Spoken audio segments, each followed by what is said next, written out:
बिस्मिल्लाहिर्रहमानिर्रहीम। अस्सलामु अलैकुम। मैं हूं मोहम्मद शहरियार और आप देख रहे हैं अब्रॉड स्कॉलरशिप इन्फो। उम्मीद करता हूं आप सब लोग खैरियत से होंगे। आज हम एक मेन रिक्वायरमेंट जो अप्लाई की होती है, जो स्कॉलरशिप लेने के लिए जो मेन रिक्वायरमेंट होती है, जो फ़ौरन में अप्लाई जब हम कर रहे होते हैं, जो जिस चीज़ को सबसे ज़्यादा जो है वो तरजीह दी जाती है, वो है आपका स्टडी प्लान और रिसर्च प्रपोज़ल। अब स्टडी प्लान जो है ये मास्टर कैंडिडेट्स के लिए होता है जो एमफिल के लिए अप्लाई कर रहे होते हैं, एमएस के लिए अप्लाई कर रहे होते हैं, और रिसर्च प्रपोजल जो होता है वो कंपलसरी होता है पीएचडी कैंडिडेट्स के लिए। कुछ यूनिवर्सिटीज़ एक्वायर करती हैं कि आपने जो है वो मास्टर कैंडिडेट्स भी जो हैं वो भी जो है वो रिसर्च प्रपोजल बनाएं, लेकिन बेटर है कि आप दोनों ही बनाएं, स्टडी प्लान भी और रिसर्च प्रपोजल भी। अब देखते हैं कि स्टडी प्लान आपने कैसे बनाना है। अब स्टडी प्लान बनाने के लिए जो जो रिक्वायरमेंट्स हैं उसकी आपने कैसे फिल करना है, उसको कैसे बनाना है, अब हम उसकी बात करते हैं। फर्स्ट पर आपका आ जाता है एकेडमिक बैकग्राउंड। आपने अपना एकेडमिक बैकग्राउंड जो आपने लास्ट डिग्री की है, जो बीएस लेवल किया है, आपने उसके रिलेटेड बताना होता है कि मैंने ये चीज़ पढ़ी है, मैंने ये चीज़ पढ़ी है और इसके रिलेटेड जो है वो मैं आकर ये काम करना चाहता हूँ।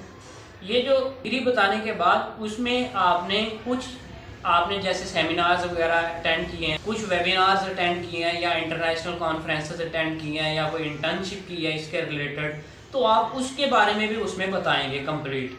और उसको बताने के बाद आपने जो है वो लास्ट में अपना इंटरेस्ट शो करवाना होता है कि मैं यहाँ पर आकर क्या करना चाहता हूँ।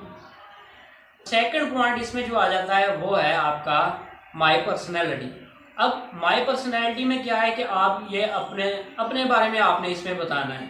इसमें इस तरह कि आप जो है वो एक गुड टीम प्लेयर के तौर पर काम कर सकते हैं, आप जो है वो एक रिदम से काम करने वाले हैं, आप जो है वो गोल अचीव करने वाले हैं, आप उस पर डट कर जो है वो मेहनत करने वाले हैं, जो है मीन के अपने बारे में जो है ना उसके रिलेटेड आपने बताना होता है। और थर्ड जो आपका पॉइंट आ जाता है वो है आपका स्टडी प्लान इन चाइना। उसमें आपने ये बताना होता है कि आप वहाँ पर आकर क्या करेंगे और क्या क्या आपने परफॉर्म करना है, आप क्या चीज़ पढ़ना चाह रहे हैं, और अगर आपको एक्सेप्टेंस मिला हुआ है तो उसका भी नाम और उस प्रोफेसर का नेम भी आप मेंशन करें कि इनकी अंडर सुपरविजन जो है आप आकर ये काम करेंगे। उस बारे में आपने बताना है इसमें कि आप असल में वहाँ पर आकर क्या करना चाहते हैं। नेक्स्ट पॉइंट जो है वो है कि why to study in China. आप चाइना ही क्यों पढ़ना चाहते हैं, उसका आपने बताना है। उसके बारे में आप ये बताएं कि चाइना के साथ हमारे जो है वो बहुत पुराने और बहुत अच्छे जो है रिलेशंस हैं, और सी पैक के बारे में आप बताएं और उनकी लैब्स के बारे में बताएं, और इनके आपने चाइना के बारे में बताना है कि आप वहाँ पर क्यों पढ़ना चाहते हैं। उस बारे में आपने जो है वो इंटरनेट से सर्च कर लेना है और अच्छा सा आपने बना कर ये अपलोड करना है। तो इसमें आपने एक रिदम से चलना है कि आपने पहले जो है अपना एकेडमिक बैकग्राउंड बताना है, और फिर जो है उसको आपने अपने रिसर्च इंटरेस्ट उसमें शो करवा देने हैं। उसके बाद सेकंड पॉइंट आपका माई पर्सनैलिटी है, अपने बारे में आपने बताना है। थर्ड आप ये बताएं कि स्टडी प्लान इन चाइना आपका क्या है, उसके बारे में आप बताएं। फोर्थ आप बताएं कि why to study in China. ये 4 पॉइंट्स हैं जो आपने स्टडी प्लान में बताने होते हैं। ये इस तरीके से आप एक अच्छा जो है वो स्टडी प्लान तैयार कर लेते हैं। रिसर्च प्रपोजल और रिसर्च प्रपोजल के कुछ मैं आपको बता दूं कि आपने किस तरह से आपने सेलेक्ट करना है। रिसर्च प्रपोजल आपने वो बनाना है जो जिस प्रोफेसर की आपके पास एक्सेप्टेंस है उसकी जो रिसर्च डायरेक्शन है उसके रिलेटेड आपने जो है वो रिसर्च प्रपोजल बनाना है। और अगर आपके पास एक्सेप्टेंस नहीं है तो फिर आपने क्या करना है कि यूनिवर्सिटी जिसमें आपने अप्लाई करना है उसके जो है वो प्रोफेसर्स पे की डिटेल्स चेक करें, उनकी रिसर्च डायरेक्शंस चेक करें, और उस रिलेटेड जो है ना आपने रिसर्च प्रपोजल तैयार करना। रिसर्च प्रपोजल का टॉपिक जो है वो आपने इस तरह का रखना है कि इनोवेटिव हो, उस पर काम कम हुआ हो, उसके बेनिफिट्स ज़्यादा हों, ये चीज़ आपने शो करवानी है।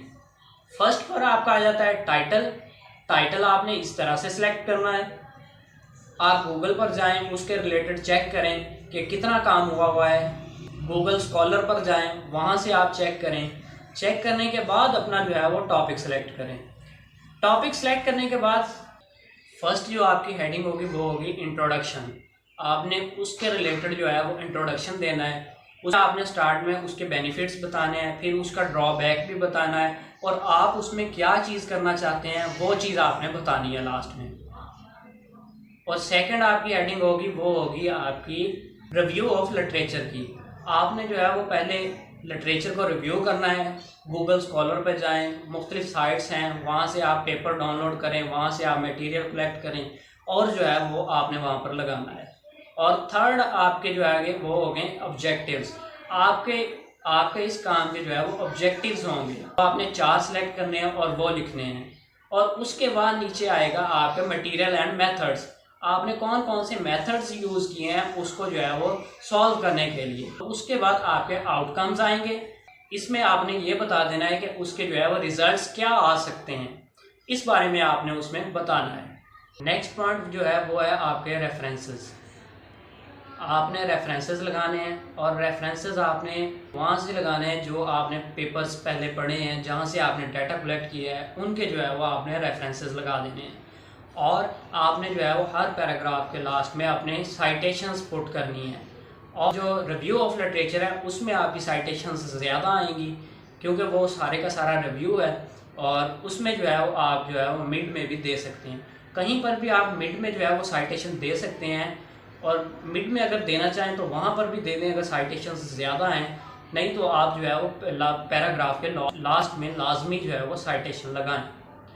इस तरीके से आप एक अच्छा जो है वो रिसर्च प्रपोजल बना सकते हैं, जो आपके लिए बहुत ज़्यादा बेनिफिट हो सकता है, और आपकी इस एप्लीकेशन को जो है वो सक्सेसफुल करने में बहुत ज़्यादा कारआमद हो सकता है। इस तरीके से आप जो है वो रिसर्च प्रपोजल बनाएं।